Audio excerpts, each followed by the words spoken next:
pertanyaan selanjutnya. Sebelum ke kasus contoh, mungkin saya ini terlebih dahulu. Lalu tadi ada yang bilang bahwa cara meningkatkan kebiasaan membaca adalah dengan mengganti pengalaman siswa yang tadi traumatik ya, trauma membaca itu takut, identik dengan tes. Dan juga buku-bukunya yang ada mungkin buku-buku yang tidak menarik gitu. Lalu caranya adalah seperti apa meningkatkan kebiasaan? Salah satunya adalah yang pertama, bisa memprovide anak-anak kita dengan buku tidak melulu buku pelajaran di kelas. Bahwa guru-guru biasanya terpatri pada pemahaman bahwa membaca yang bagus itu ya baca buku pelajaran. Membaca untuk meningkatkan kebiasaan tidak harus jarang, dan justru kita harus memulai dengan buku-buku yang menarik. Buku menarik seperti apa? Tadi ada yang baca tentang Conan, Bapak Wicaksono tadi baca tentang majalah, saya baca tentang Abu Nawas, Bapak Susanto baca tentang Doraemon. Semua buku-buku yang diingat sampai tua adalah buku-buku bukan buku pelajaran, Bapak Ibu. Tidak dosa bagi kita guru dan juga sebagai orang tua untuk membagikan buku-buku yang tidak hanya buku pelajaran untuk meningkatkan minat gitu. Jadi untuk memancing anak-anak kita bisa dikasih buku yang menarik untuk mengganti pengalaman traumatik siswa kita menjadi pengalaman yang gitu. Nah, contohnya seperti apa sih buku-buku yang menarik gitu. Nah, kita biasanya menyebutnya sebagai buku bacaan tambahan atau non-teks pelajaran.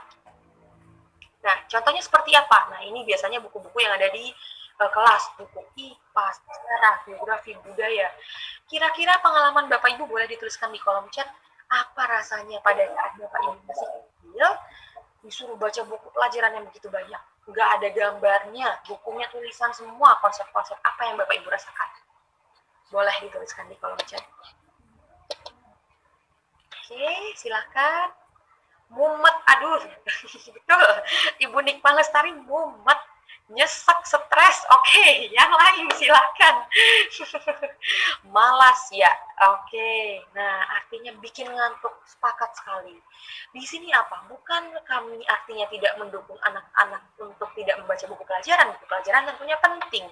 Tetapi perlu diimbangi dengan buku-buku yang menyenangkan ya, bahwa anak-anak juga punya waktu, punya sama seperti orang tua. Orang tua aja males dan ngantuk suruh baca buku ya, apalagi anak-anak kita. Dan artinya kita harus masuk ke dunia mereka, bahwa kita harus provide mereka, imbangilah dengan buku-buku yang menarik.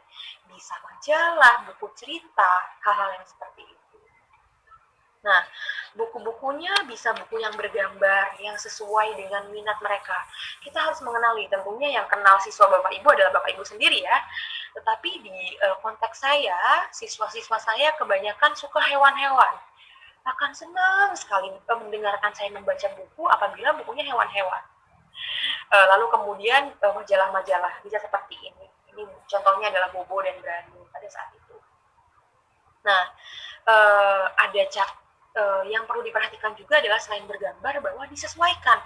Misalkan anak-anak kita kelas 1 jangan langsung diberi buku yang bacaannya udah banyak, tapi yang mungkin sesuai dengan jenjangnya. Kalau bisa bacanya hanya yang hanya konsonan vokal dan konsonan vokal, maka pilihlah buku yang hanya mengandung konsonan vokal dan konsonan vokal. Jadi jangan banyak kata-kata yang susah.